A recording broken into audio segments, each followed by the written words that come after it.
जय बोलो उत्तम तप धर्म की, जय बोलो दशलक्षण पर्व की, जय बोलो अहिंसा परमो धर्म की।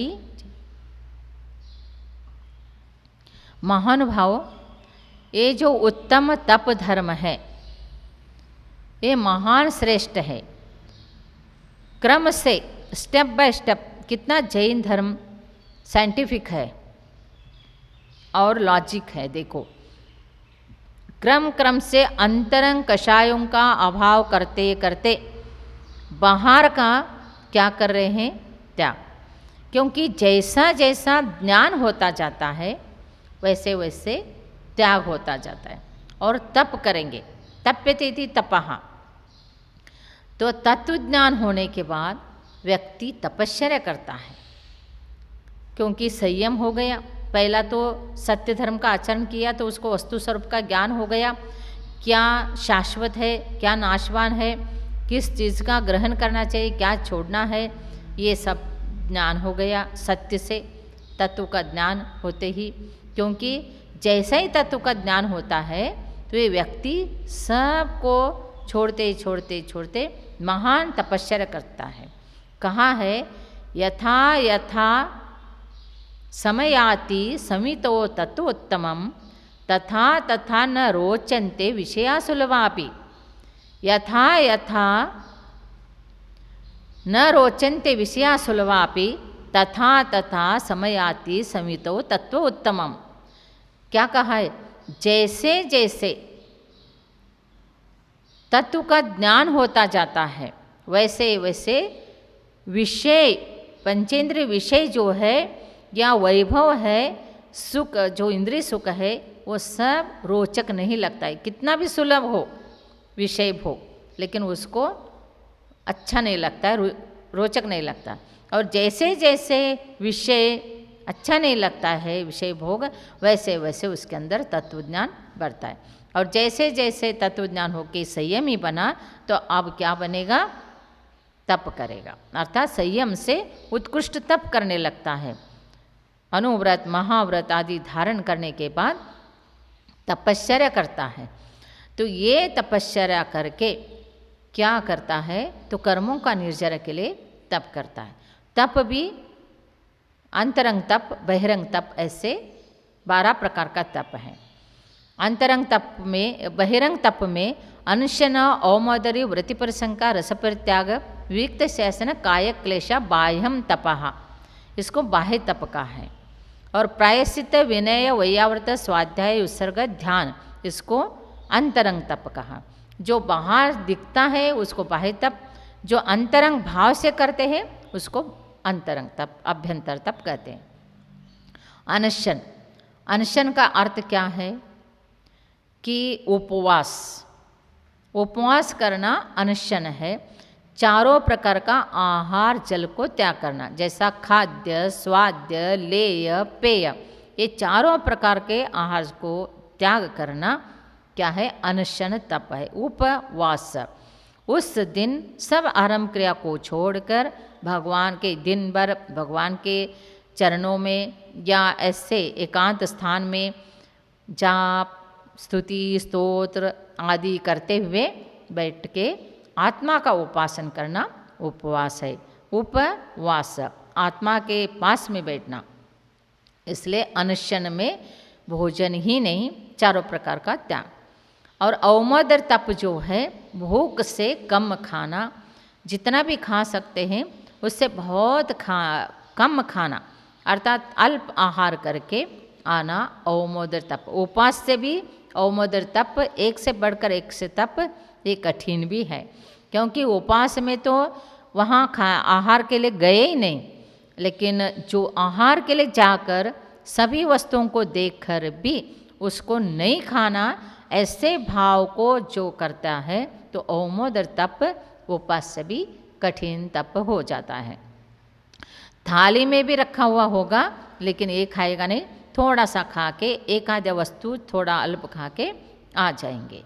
और औमोदर के बाद क्या है, अनशन, औमोदर, व्रति परिसंख्या। व्रति परिसंख्या का अर्थ है जो आहारचर्या के लिए निकलेंगे तो नियम लेके निकलेंगे, विधि लेके निकलेंगे, तो इस प्रकार से आहार मिल गया और अमुक जगह में आहार मिल गया, अर्थात अमुक जगह में पड़गाने के लिए खड़े हैं, वही लोग पड़गाने के लिए खड़े हैं तो ही आहार लेंगे, नहीं तो नहीं। ऐसे करके वृत्ति परिसंख्या से आहारचर्या के लिए निकलते हैं। वृत्ति परिसंख्या भी बहुत कठिन तप है। आहार के लिए तो निकलते हैं, लेकिन वो विधि मिलती ही नहीं। विधि एक दिन नहीं मिलती, 2 दिन नहीं, 3 दिन नहीं, 4 दिन नहीं, कितने दिनों तक भी नहीं मिलती। इसलिए जब पहले जितने भी चतुर्थ काल में मुनिराज व्रत पर संख्या करते तो महान महान कठिन कठिन व्रत लेते थे। भीम भी जब मुनि बने थे, जब अर्जुन, धर्मराज, भीम, नकुल, सहदेव ये सब मुनि बने थे, तब भीम ने भी बहुत कठिन व्रत धारण किया था, अर्थात ये नेम मिलेगा तो आहार करूँगा तो नहीं। राम भी जब दीक्षा लिए तपस्या करने लगे तब उन्होंने भी व्रत परिसंख्या में कठिन तप, जंगल में ही आहार मिलेगा तो लूँगा। तो ऐसे ही उनके पुण्य कर्म के उदय से एक चक्रवर्ती को एक घोड़े ने ला के, अर्थात वायु मार्ग से उसको एक रुद्धि से वो घोड़ा उन चक्रवर्ती को ला के छोड़ा था। फिर उनकी चक्रवर्ती की पत्नी कि उनको ढूंढते ढूंढते सब आहार के सामग्री को लेके, भोजन का सामग्री, क्योंकि शुद्ध भोजन करते हैं तो सब लोगों को लेके ढूंढते ढूंढते गई तो वहाँ पर मिले, तो वहीं पर खाना बनाई।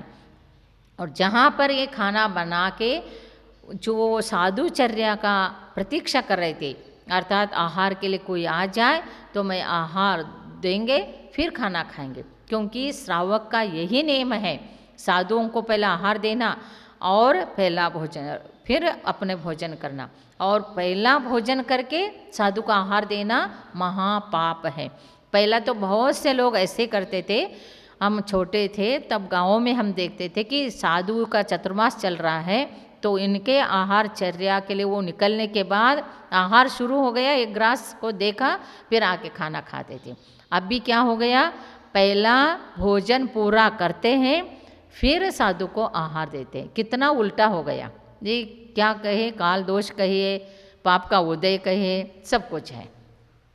तो ऐसे ही उन्होंने प्रतिज्ञा किया था, तो जैसे ही पड़गाने के लिए खड़े रहे तो देखिए पुण्य का उदय, और राम मुनि जो आ गए, पुरुषोत्तम राम दीक्षा लिए थे तो तप में आए तो आहारचर्या उनका हो गया, 50 वर्ष हो गए। तो कहने का तात्पर्य इस प्रकार से कठिन व्रत को लेके, जो विधि को लेके जो आहारचर्या के लिए निकलते उसको व्रति परिसंख्या कहते हैं। अनशन अवमोदर व्रति परिसंख्या। रस परित्याग, रस परित्याग का अर्थ है जैसा नमक है, दूध है, दही है और ये आपका गुड़ आदि है, अर्थात तेल है, घी है, ये सब क्या है, शक्कर, गुड़, ये सब मीठा, ये 6 प्रकार के रस हैं। तो 6 प्रकार के रसों को त्याग करके भोजन करना, या एक रस को रखे बाकी रस त्याग करना, 2 रस को रखे और बाकी रस त्याग करके भोजन करना रस परित्याग है। तो इस रस परित्याग से अत्यंत शरीर स्वस्थ भी रहता है, परिणाम उज्ज्वल भी होते हैं और संयम भी होता है, कंट्रोल भी होता है खाने में आदि आदि। तो ये सारे जितने भी जैन धर्म में कहा गया है, ये सारे संयम है, तप है, ये सब कुछ ये क्या है, वो सब अपने आत्म कल्याण के लिए है, पर जीव का रक्षण के लिए भी है, परोपकार भी है और स्वहित में परहित का भी है। अर्थात ऐसे चीज़ करने से लाभ ही लाभ होता है सब तरह से। और अनशन अवमोदर वृत्ति परिसंख्या रस परित्याग, विविक्त शयासन, जो विविक्त शयासन है अपने ब्रह्मचर्य का पालन के लिए, स्वाध्याय के लिए, ध्यान के लिए, और जो एकांत स्थान में बैठना, एकांत स्थान में शयन करना, ये क्या है, विविक्त शयासन है। और काय क्लेश, विविक्त शयासन काय क्लेश बाह्यम तप। काय क्लेश का अर्थ है तो शरीर के प्रति ममत्व छोड़ के कठिन जो तप है उसको करना काय क्लेश, क्योंकि शरीर में कितना भी कष्ट पहुंच रहा है उधर लक्ष्य नहीं, उधर तो उदासीन। तो इस प्रकार से जो तप करते हैं तो उसको बाह्य तप कहा। अब अंतरंग, क्योंकि ये तो सबको दिखाई देता है, बाहर खड़े होके धूप में, बारिश में, सर्दी में, नदी के किनारे, पेड़ के नीचे, पर्वत के ऊपर, ऐसे जो तप कर रहा है। गिम्मे गिरिशे रथा वरिसायाले रुख मूल रैनेशु शिशिरे बाहिर सेनाते साऊ अंदिमो नित्यम। ऐसे महान कठिन तप करके महान महान रुद्धियाँ भी प्राप्त करते। और अंतरंग तप भी क्या है? अंतरंग तप में प्रायश्चित है, विनय है, वैयावृत है, स्वाध्याय है, युत्सर्ग है और ध्यान है। तो प्रायश्चित 9 प्रकार का होता है। जो भी दोष लगता है तो आलोचना करके गुरु के सामने उसको बता के दोष मुक्त होने के लिए जो गुरु देते हैं उस प्रायश्चित को लेके उसको पालन करके दोष से, कर्मों से, पाप से प्रक्षालन करना प्रायश्चित है, वो भी तप है। प्रायश्चित के बाद विनय तप है। विनय में देव गुरु शास्त्र का विनय करना, दर्शन ज्ञान चारित्र का विनय करना। जितना विनय करेंगे उतना ही ये व्यक्ति आगे बढ़ता है। इसलिए कहा है विनय बिना विद्या नहीं और विद्या बिना ज्ञान नहीं, ज्ञान बिना सुख न मिले निश्चय कर जानो। अर्थात विद्या की प्राप्ति विनय से होती है और विद्या से ही ज्ञान प्राप्त होता है, ज्ञान से ही सुख मिलता है। इसलिए ये एक दूसरे का लिंक है। ऐसे विनय गुण होना चाहिए। बहुत से लोगों को हाथ जोड़ने में शर्म आता है, गुरुओं को दर्शन करने में शर्म आता है, मंदिर जाने के लिए शर्म आता है, भगवान की भक्ति करने में शर्म आता है, पूजा पाठ करने के लिए धोती दुपट्टा पहन के अभिषेक करने के लिए शर्म आता है और उसको अहंकार भी रहता है अंदर, मैं क्यों करूं ऐसे। लेकिन ये तुम्हारे हित के लिए है, भगवान के लिए नहीं, गुरु के लिए नहीं, शास्त्र के लिए नहीं। जो हम विनय करते हैं, नम्र व्यवहार उनके साथ करते हैं तो अपने को पुण्यबंध होता है। इसलिए विनय भी ये महान उत्कृष्ट भाव है, अंतरंग तप है ये। और प्रायश्चित विनय और फिर उसके बाद स्वाध्याय। स्वाध्याय क्या है? प्रायश्चित, विनय, वैयाव्रत। वैयाव्रत तप जो है ये 10 प्रकार के जो मुनि होते, यक्ष, ग्लान, साधु, आचार, उपाध्याय, तपस्वी, इनके मनपूर्वक सेवा करना, ग्लानि रहित सेवा करना। और जो वैयाव्रत करते हैं तो उनके सेवा करने से अधिक पुण्य का बंध होता है और वो गुरु भी अत्यंत प्रसन्न रहते हैं। और गुरु कामसो, गुरु स्नेह हुई कामसो, गुरुओं का स्नेह यदि शिष्यों के प्रति हो तो मनोकामना भी पूर्ण होता है। इतना फल उत्कृष्ट मिलता है अपने आप। गुरु को कोई हाथ उठा के आशीर्वाद देने की जरूरत नहीं, मन से जो शिष्यों के लिए भावना पूर्वक जो आशीर्वाद देते हैं उनको फलित होता है। इसलिए गुरु का सेवा करना व्यर्थ नहीं जाता है। अपने को पुण्य का बंध भी हो गया, निरोगी शरीर भी मिलेगा। वृद्ध लोगों का, घर में भी जितना वृद्ध लोग हैं, बड़े लोग हैं, कोई बीमार है और साधु आदि सभी का सेवा करना ये वैयाव्रत है। और साधु भी सेवा करते हैं और गुरु साधर्मी ऐसे मुनियों का भी करते हैं, आचार्य के भी करते हैं, गुरु के भी करते, सभी के सेवा करते हैं। तो ऐसे ऐसे औषध रुद्धि धारी मुनि होते थे। तप के बल से उनको सर्वौषधि, मुहूर्सवी औषधि आदि उनको रुद्धियाँ प्राप्त होते थे।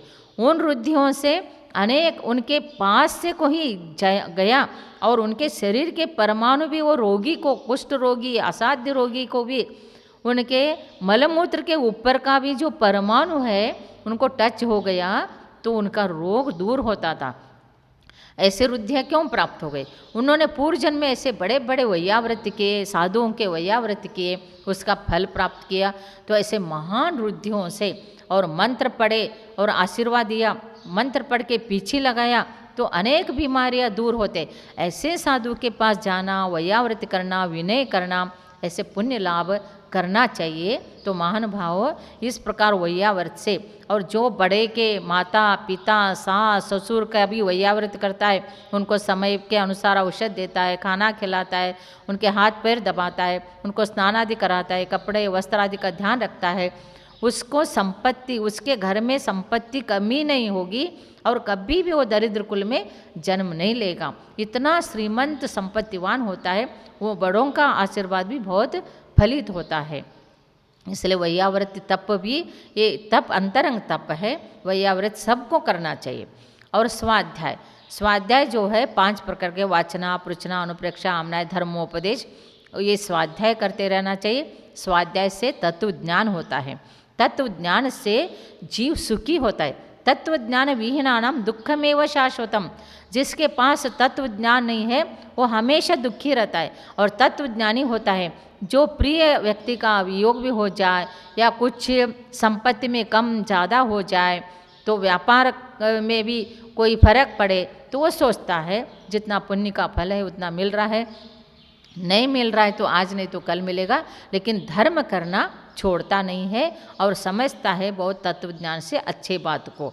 और ऐसे तत्व ज्ञानी होना बहुत जरूरी है। इसलिए स्वाध्याय करना, स्वाध्याय करके आत्मज्ञान प्राप्त करना, वस्तु स्वरूप का ज्ञान प्राप्त करना, ये स्वाध्याय से लाभ होता है। सम्यक दर्शन भी प्राप्त होता है। और स्वाध्याय के बाद प्रायश्चित, विनय, वैयाव्रत, स्वाध्याय, युत्सर्ग और ध्यान है। युत्सर्ग का अर्थ है अंतरंग और बहिरंग प्रकार जितने भी परिग्रह है उसको, बहिरंग परिग्रह 10 प्रकार के, अंतरंग परिग्रह 14 प्रकार के, उसको पूर्ण रीति से त्याग करना और सब ममत्व रहित होना, और ये युत्सर्ग है। और जो ध्यान है वो आत्मा का ध्यान करना, ये भी निरंतर धर्म ध्यान करते हुए, चतुर्थ काल हो तो शुक्ल ध्यान भी कर देंगे। और धर्म ध्यान, शुक्ल ध्यान ये मोक्ष के लिए कारण है।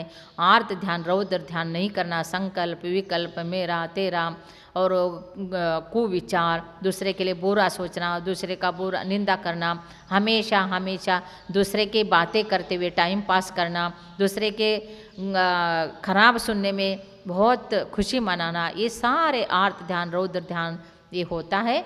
इसलिए ये नरकादि गति के लिए कारण है। ये नरक तिरंच गति को लेके जाएगा, धर्म ध्यान स्वर्ग को लेके जाएगा, शुक्ल ध्यान तो मोक्ष को लेके जाएगा।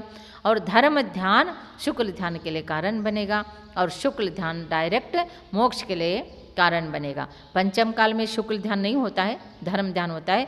और आर्त रौद्र ध्यान तो हर कोई करता है, लेकिन आर्त रौद्र ध्यान नहीं करना, उसको छोड़ना है, क्योंकि इष्ट योग, अनिष्ट योग, पीड़ा, चिंतन, निदान, बंद, ये आर्त ध्यान है। रौद्र ध्यान में तो हिंसानंद, मृषानंद, चोरानंद, परिग्रहानंद, इसमें आनंद मनाना, ये रौद्र ध्यान है। धर्म ध्यान क्या है? आज्ञा विचय, अपाय विचय, विपाक विचय, संस्थान विचय, तो इसका ध्यान करना चाहिए। अर्थात दूसरे का पीड़ा को दूर करने के लिए चिंतन करना, ये धर्म ध्यान है। और अपने पीड़ा जो हो रहा है उसको चिंतन करना, ये आर्त ध्यान है। जीवन को सुंदर बनाना चाहिए, उसी से हमारा जीवन सुंदर बनेगा, सुखी बनेगा और हम दर्शन ज्ञान चारित्र पूर्वक, सम्य दर्शन, सम्य ज्ञान, सम्य चारित्र पूर्वक मोक्ष जाएंगे। जय बोलो अहिंसा परमो धर्म की जय।